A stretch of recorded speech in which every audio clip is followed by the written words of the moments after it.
My first question, from one glasses wearer to another, why do you go the glasses route, not contacts on the field? I tried contacts my first full season in the minor leagues, and I just had problems with them. I'd always be having to try to adjust them, and I'm hitting, and they'd kind of get blurry, and I'm sitting there trying to hit and blinking and stuff, and it was just difficult. And my wife was just like, "Why don't you just try glasses?" I was like, "Well, I don't think I'm really gonna like them, but I'll give them a go." And I ended up really liking them. Didn't really have any problems with them, and felt like I actually saw better at night with glasses than I did with my contacts, anyways. So, I just kept wearing them and just kind of stuck. Nice. So there was a great article that Duffy wrote about kind of being the new guy, being the rookie, and then kind of growing out of that and then looking out for new rookies. Do you feel now, going into the 2016 season, that you're going to be the guy looking out for the other new guys? At least not at the beginning of the season. I'm still going to have to try to go in and earn a spot. I don't feel like I've established that so far. So, I think I'm still going to have, kind of the rookie mentality going in. And if I'm fortunate enough to be up all season and some younger guys get to come up towards the end of the year, I think maybe I can kind of take on that same role. But I know at least the first half, I think I'm still going to be the young guy and rookie trying to earn my spot. Do they give you a hard time? No, honestly, I was just telling those other guys that, from the moment I walked in, the whole team was great, and the clubhouse is just a great group of guys who made me feel like I've been a part of the team for years. So it's been awesome. So what have you been really working on in spring training? What are you trying to really dial into for this year? I think a lot of my focus on has been making sure I'm really good at shortstop. Just because I know when I'm really good at shortstop, second base comes really easy and third base comes really easy. So, just making sure and getting a lot of my work in and getting everything to feel really well at shortstop, I feel will help me if I have to move from other positions. It's I don't want to come in at really good at second base and have to kind of transition over to shortstop. That's a lot more difficult of a transition. So. And I still get my work in at other positions, but my main focus has been on shortstop and just a few things hitting to kind of help improve. You don't ever want to get complacent in that, and so just little things, nothing major, just kind of fine tuning a few things that I felt like could help me out as I go forward. Is shortstop your favorite? Yeah, it's a lot of fun. It's a lot more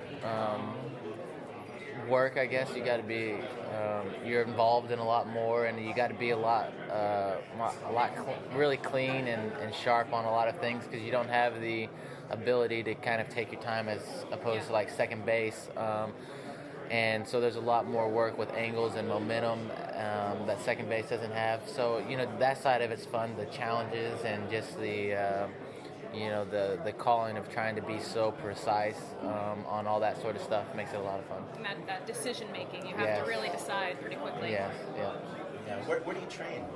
Actually in Liberal, Kansas. I went to junior college there, and my wife's from there, and so back with her family, and then the college does a great job of letting me come in, practice with them, get all my work, let me get any extra work in. And, the coaches there have been great with making sure I get everything I need within, still working with their team, and so it's really been great.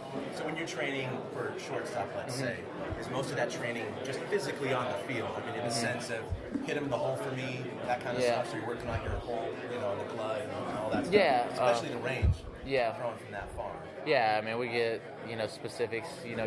Get some ground ball work and mix it up, do a few things, and then I can kind of go out there and we can shorten up the hitting to where we can be a little more precise and work on more specific things and that sort of stuff. But yeah, I think it's exactly what you said. Just kind of, it's all out on the field, and then I do my speed training and stuff too, which plays a role into your range and that sort of stuff, and my playing catch and my arm conditioning, which plays a role into it as well. So it's just kind of a mix of everything. As far as hitting is concerned, you were talking about the glasses earlier. Are you seeing the ball better with the glasses and the contacts as well? Because that thing's coming in 95 miles an hour sometimes. Yeah, I think, especially if your whole livelihood comes on how well you can see the ball, and I think glasses give me my best chance to see the ball as clear as possible. It's remarkable how they can, just when you're getting tested, to make everything is perfectly clear, and so I think it helps. So what are you hoping to accomplish this year? It's an open-ended question. I know. Yeah, that was kind of say World Series, but just individually. I think it's kind of been my goal each year. Is I was talking with some people. It's just to come out and just play, just do my best every day. And I know if I take care of that every single day, you know, the wins, the playoffs and all that, and the stats will all take care of itself. If I can just control what I can control to the best of my ability each day, everything will come. And that's harder to do that, or harder to do than to say, because you know, it gets hard when you get into the season and you want to do good and you want to keep getting, you know, you want to have success, and you know, sometimes that's out of your control, and so your emotions kind of start to play in on a role of that. But as long as I can keep my focus on just doing the best I can each day, it'll kind of help eliminate a lot of that stuff. And last question, it's a weird one.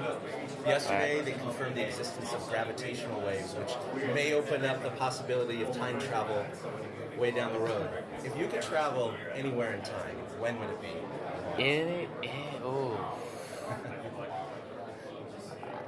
That's a good one. I did actually see an article about that, honestly, and watched a little video on that. If I could time travel, I don't even know, to be honest with you. I think you got me stumped. The easy answer is to go back and kill Hitler. Everyone says that. That's the answer everyone gives. So that's a fair one as well. Yeah. I'm saying go buy a lottery ticket for that last Powerball. Yes. Powerball. There you go. 3 weeks ago. That's short-term thinking. Short-term thinking. Yeah. Yeah, there you go. No, that's cool. Man, yeah, sorry, I stumped you on that one. Yeah, that one's tough. I don't have any time and a good reason for anything, honestly. All right. Well, at least you're here now. So Yes, thank you so much. Thank you so much. Nice to meet you. A big thank you to everybody for listening to the TortureCast, the podcast by and for fans of the San Francisco Giants.